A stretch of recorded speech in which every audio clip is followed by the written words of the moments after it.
They are so broke financially. The couple are a laughing stock in Montecito. A really good example of how financially challenged they are. It's almost unheard of to buy a house in Montecito and just move into it, right? You buy a house and you do like a $7 million remodeling job, right? To make it all up to date. You don't take the sort of, we've seen the insides of the house. Yeah. It's hideous. It's absolutely hideous. Dan Wakeford just dropped the most brutally honest, no-nonsense breakdown of what Harry and Meghan are doing wrong. And coming from someone who actually had a front row seat to their operation, this hits different. Wakeford ran People magazine during that famous Friends Speaking Out cover, the one that was supposed to fix Meghan's image, but instead set off Thomas Markle's explosive letter. He then tried to steer US Weekly into full Sussex support mode before going independent. So when this man speaks on what's going wrong with their brand, he's earned that right. His diagnosis? Brutally simple. They need to vanish, separately, strategically, and for long enough to let the story breathe and reset. All this constant showing up together isn't building anything. It's draining whatever was left in the tank, one joint appearance and quasi-royal tour at a time. The real issue is scarcity, or the total lack of it. What makes something valuable is how hard it is to get. But the Sussex brand? It's everywhere. And when you're everywhere, you're worth nothing premium. Think about it. $2,000 retreat tickets, $64 candles. The Queen, talking about Meghan, not Camilla here, the Queen herself has been public proof of this transit. Here's to reigning again. And Queen was even with an uppercase Q. Speaking fees that crashed from $1 million down to $50,000. Those prices only work if people believe access to you is rare and exclusive. But every Instagram post, every astrology share, every Kiev forum speech, every chicken coop video, that's just more proof that access is anything but rare. Wakeford's prescription for Meghan is sharp and specific. Drop the lifestyle positioning, ditch the food products, step away from the wellness brand, and find a script so unexpected, so far removed from royalty and wellness content that it genuinely shocks people. Go back to acting, do something bold, then, and only then, launch the beauty brand. The logic is rock solid. Meghan is a trained actress with real on-screen presence. Her problem isn't talent, it's that her post-royal identity is still chained to royal adjacency instead of standing on its own. To actually build something real, Meghan needs a creative win that proves her talent exists completely outside of palace walls. No royal connections, no wellness vibes, just raw professional credibility. The bold script is the vehicle. A beauty brand built on the back of a genuine creative success hits completely different than one built on controversy and punchlines. That's a brand with actual ground to stand on. For Harry, Q. Totally nuts. Now, Hilary Rose in the Times newspaper expressed a lot of the anger that the Sussex Survivors Club are feeling about this, asking the question, really true suffering? The past 7 years? Wakeford's call is even more direct. Invictus, one thing, full commitment, zero distractions. No side projects, no noise, just that. And honestly, it makes total sense. Invictus is the only thing in Harry's entire post-royal portfolio that the world respects without argument. The veterans competing in those games are the one group Harry can genuinely serve, not because of his title or his proximity to the palace, but because of his real military service, his authentic understanding of what veterans carry, and his decade-long commitment to the games. Every move Harry has made since stepping back gets measured against that fact. When he's linked to Invictus, the credibility is real, and it shows. But when he's delivering geopolitical speeches in Kiev about the Budapest Memorandum and criticizing foreign policy just days before a major state visit, that credibility starts looking borrowed, and people notice. Wakeford also makes a sharp political observation. Invictus might actually be the one thing that gives King Charles a real reason to be in the same room as his son again. The genuine welfare of wounded veterans is a cause where Charles and Harry have always had common ground. Charles has shown up to Invictus events. The overlap between the King's charitable work and Harry's military welfare efforts is real and documented. A Harry fully locked into Invictus gives the palace an institutional reason to maintain a connection. But a Harry running quasi-royal tours in Australia. Yeah, I mean, listen, Hilary is one of the best royal sketch writers working today. She's got a huge fan base and she is a brilliant and hilarious and very funny writer. And she has the knack of pricking the bubble at exactly the right moment. Dropping geopolitical takes in Kyiv and referencing his children's royal titles in product descriptions while claiming he left the institution, that's a completely different story. This version of Harry, the one pulling in multiple directions at once, is a problem that has no clean institutional fix available. Wakeford's conclusion cuts straight to the point. Together, Harry and Meghan are a story the world has already made up its mind about. But apart, each of them actually has a shot at writing something new. And the YouGov polling backs that up hard. Together, they sit at 30% and 20% approval in Britain. Those are rough numbers. Separately, though, the picture gets genuinely uncertain. Harry without Meghan is a completely different narrative from the one the public has been watching. Whether people would open their arms to a Harry who stepped away and found his way back to the institution, that's the real question. Tom Sykes hits on something deeply human here, comparing it to a friend who married someone you never liked. And when it ends, Incredibly offensive, as you say, to people who have been left genuinely traumatized by working for her. And the problem is, right, is that, and when journalists, we pick up the phone and we speak to former staff who've worked with her, and they tell us horrendous stories of how she's a demon boss, or she's the psycho, or she's the dictator in high heels, or she screamed at them and belittled them and undermined them. As the Sussexes will always say, this is completely made up. You are not naming, this is what they were saying to me, you're not naming the sources. It's all rubbish. you welcome them back like a returning prodigal. The possibility is real. And Sykes doesn't dismiss it institutionally either. The YouGov numbers tell a bigger story too. 64% of Britain still supports keeping the monarchy. Support for an elected head of state crept up just 1% to 24%. These are stability numbers, not crisis numbers. Despite everything, the Andrew situation, the Sussex operation's repeated characterization of the institution as racist and cruel, the Kyiv speech, the candle descriptions, the forum appearances, public support for the monarchy has barely moved. The institution is holding steady. The individual numbers are even more telling. William at 76%, Catherine at 75%, Anne at 70%, Charles at 60%. Strong figures for a family managing multiple crises at once. Charles sitting at 60% while carrying a cancer diagnosis and navigating Andrew, Harry, international relationship strains, and institutional modernization. Around the world, literally on live television. I mean, okay, maybe the hospital visit wasn't live around the world. It was live on the Australian broadcast networks, and she still can't help herself. Just imagine how she acts behind the scenes. That's not a man the public has walked away from. Tom Sykes makes a sharp point. If Charles drew a harder line on Harry, his numbers could jump to 65, 67, maybe even 70%. There's a genuine wellspring of public desire to fully get behind Charles. The only thing standing between that desire and its full expression is Charles's continued accommodation of behavior that only 30% of the British public actually approves of. Harry's drop from above 80% approval down to 30%, described by Sykes as absolutely disastrous, is a historical achievement of the worst kind. No modern British royal has managed to burn through that much public goodwill that fast, without criminal charges or an equivalent formal scandal. That's not bad luck. That's 8 years of specific, documented choices, each one nudging the needle further down from 80 plus all the way to 30. And here's the thing, 30% is not the floor. The Kyiv speech, the diplomatic turbulence from the Australian tour, the candle descriptions, all of it points to a trajectory that's still heading downward, not up. Then there's the human side of this, the former staff members speaking to Tom Sykes, the astrology post, the 7 hardest years claim, the footage of the intense stare during the Australia tour. These aren't tabloid whispers. These are accounts from people who were actually inside the operation. The people who left the Sussex household citing their own difficult experiences.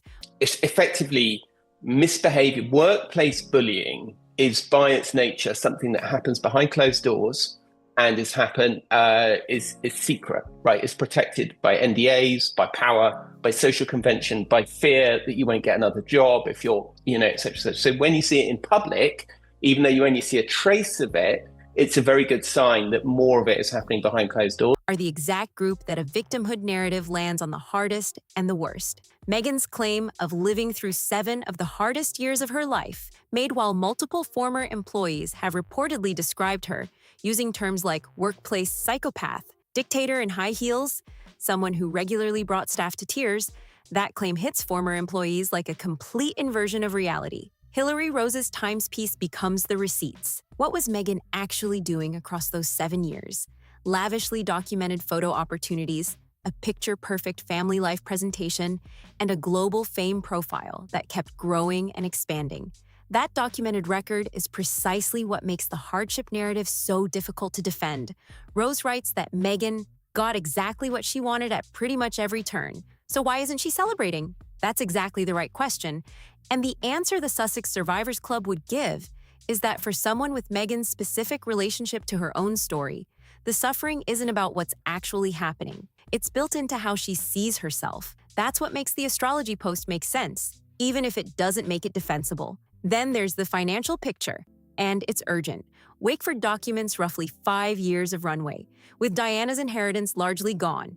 Look, I'm not making any suggestion about Harry's sexuality, but what I am suggesting, Tom, is it's quite inappropriate for someone who views themselves as a member of the British royal family to slap a man on the bottom during a public engagement. I mean, that's not very royal, Tom Sykes, I would argue. And the Montecito house sitting unrefurbished because the budget for it simply doesn't exist. This is the commercial reality that makes all the strategic advice feel almost impossible to follow. Here's the brutal truth. They can't disappear and reset because disappearing costs money they're not making. The candle launches, the Kyiv speeches, the chicken coop videos, none of that is a luxury brand strategy. That's an operation scrambling for revenue right now, generating whatever content keeps the lights on, and all of it is sitting in the same week's permanent record. The Wakeford assessment, the YouGov polling, the Sussex Survivors Club frustration, the 30% approval rating, the 5-year financial runway. All of it documented, all of it available, all of it patient. The diagnosis is clear. The prognosis is mixed. And the institution sitting at 64% public support, stable, steady, is doing considerably better than the commercial alternative that replaced royal service. 64% back the monarchy. 30% support Harry. The record speaks for itself. Then there's the Jason Knopf email, cited by Tom Sykes as the formal, on-the-record evidence that transforms a general accusation into documented fact. Sent in black and white to his senior colleague Simon Case, it's the specific piece of evidence that locks the bullying claims into the permanent record with no wiggle room. Jason Knopf wasn't some disgruntled ex-employee whispering to a tabloid from the shadows. He was Harry and Meghan's own communications secretary. And he didn't just talk. He put it in writing, formally, to a senior government official. That's a completely different level of credibility. The email is damning. 3 weeks of reporting on Harry and Meghan's career crisis. Here is my honest assessment of what they should do next. And it's not what they want to hear. They need to disappear. Not forever, but strategically. The constant visibility is not helping them build brand equity. It's chipping away from it with every joint appearance and crazy royal tour. There needs to be scarcity, and when they come back, they need to come back separately. Meghan's path is actually clearer than the noise suggests. Stop the lifestyle positioning, stop the food products, stop standing slightly behind a man who also is struggling to define himself. Meghan was a compelling screen presence, and the world has simply forgotten that. Get an extraordinary script, something that has nothing to do with royalty, nothing to do with wellness, nothing to do with the Sussex brand. Do something that shocks people. Then, and only then, build a beauty brand. You cannot launch a luxury brand on the back of a punchline. Harry's answer is simpler, and I suspect he already knows it. Invictus. One thing done with full commitment, stripped of the peripheral noise. It's the only project in his portfolio the world really respects without qualifications. It's also the one thing that gives King Charles a reason to stand in the same room as his son again. They need 2 separate lanes. Together, they are the story that the world has already decided how to tell. Apart, they each have a chance at a new one. Knopf documented that she always seems to have someone in her sight, that she had pushed 2 people out of their jobs, and had systematically undermined the confidence of multiple staff members. This isn't gossip or hearsay, it's a contemporaneous, professional written account that carries real institutional weight. The Sussex operations response, this is completely made up, you are not naming sources, falls apart immediately against that reality. Is named. The email is documented. The denial simply doesn't hold up. And reading the 7 hardest years astrology post against the backdrop of that email makes the inversion even more stark.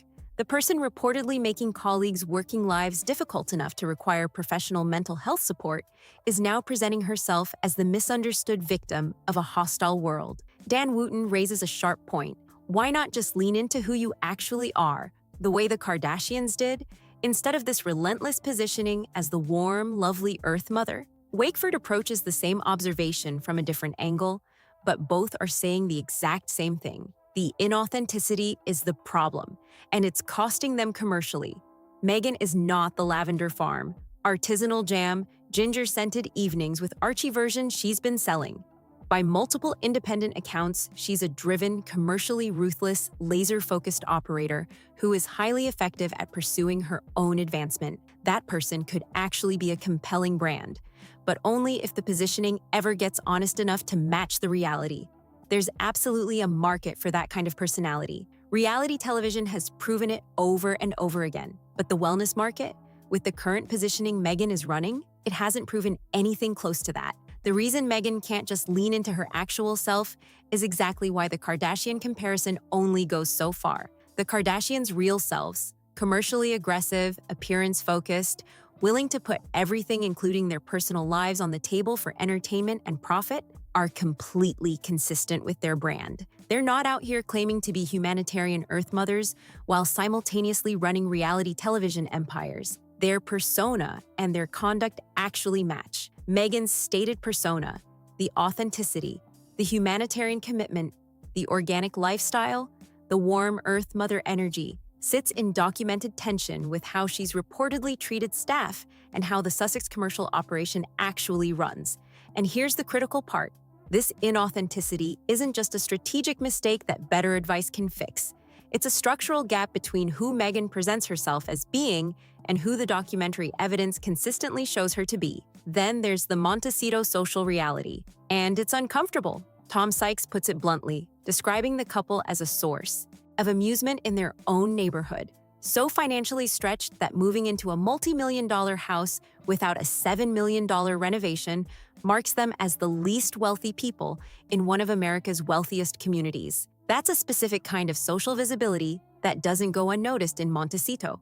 The Russian billionaire's decor, apparently still running through the house, is the exact detail that signals a couple who secured the prestigious address without the capital to complete the full experience. The 5-year runway looks even tighter when you lay out the numbers. $3 million annually just for security, a significant mortgage on a $14 million property, accumulating legal costs across the Sentabal case and the Daily Mail proceedings. The As Ever brand isn't generating anywhere near the commercial scale needed to sustain this lifestyle. Speaking fees sitting at $50,000 instead of $500,000. The Netflix deal revised downward. The math is getting harder to ignore.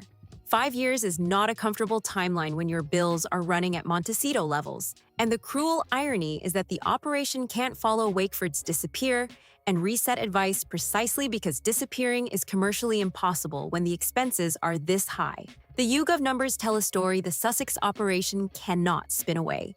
64% of the British public still supports the monarchy, the very institution Harry walked away from, the one he characterized in the harshest possible terms, is backed by nearly 2/3 of his home country.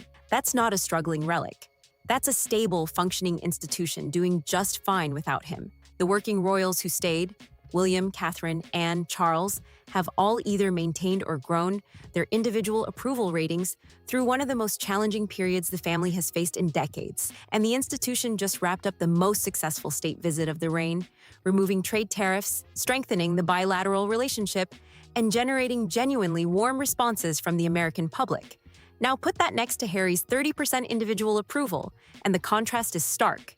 He left an institution that 64% of the public supports and is now a private individual sitting at 30%. That mathematical gap is the permanent record of what 8 years of specific choices have actually produced. Sykes offers a conditional path back, grounded not in fantasy, but in observable reality. Harry's approval can recover, but only if the circumstances driving his current conduct actually change. And the sequence is logical. If the marriage changes, the commercial operation changes. If the commercial operation changes, the conduct changes.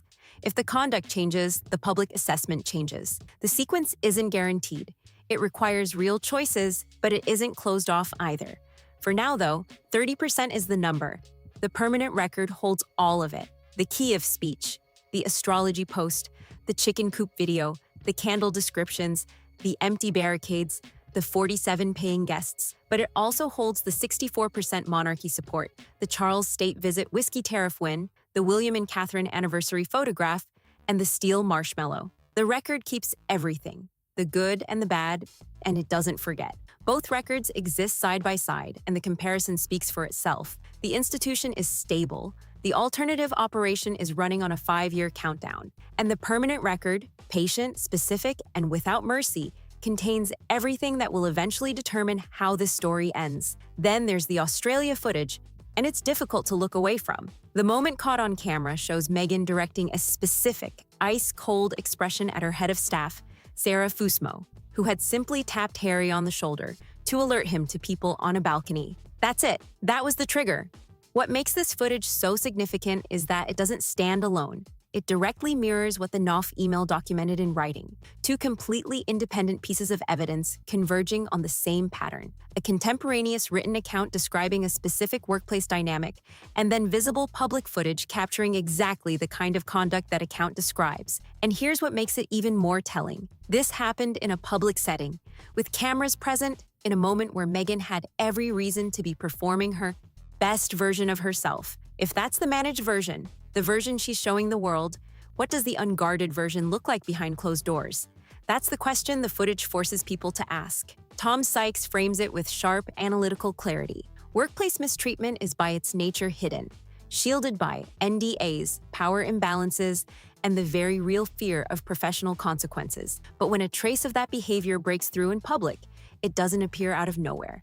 As Sykes puts it, seeing it surface publicly should be taken as a strong signal that there is considerably more happening behind closed doors. The trace is just the part that slipped through. The Knopf email is documented. The accounts from former Sussex staff members, some of whom needed professional psychological support to recover from their experience, are the behind closed doors consequences that the footage and the paperwork together point directly toward. And then Meghan posts about 7 years of hardship. To the people who lived through working for her, that claim isn't just questionable. It's the specific inversion they find most offensive. She is framing herself as a victim of the same institutional world that, according to documented accounts, her own employees found genuinely difficult to survive professionally and personally. Then comes the astrology post, talking about the tension between who you really are and what the world around you is willing to see, about confidence taking hits, creative direction being questioned, worth being doubted. Read that post alone and it sounds vulnerable and relatable. Read it alongside the Knopf email, the Australia footage, the psychiatric care that former employees required, and the picture shifts completely. The world around Meghan, that supposedly refused to see who she really is, across 8 years and multiple completely independent sources, that world actually documented exactly what it saw. The workplace conduct recorded by the accounts of the Sussex Survivors Club, the publicly captured cold stare, and a Sussex staff count that collapsed from 16 employees down to 5. The world wasn't refusing to look.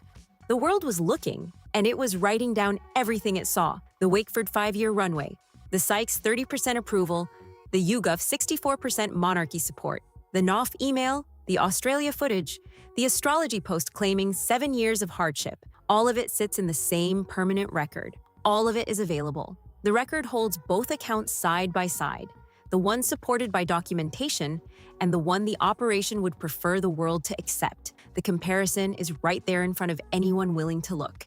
And knowing the difference between those two records, that's exactly the kind of media literacy this moment is calling for. If this breakdown had you thinking, drop your thoughts in the comments below. We want to hear where you stand on all of this. If you found this valuable, hit that like button, share it with someone who needs to see it, and subscribe so you never miss when we drop the next one. See you there!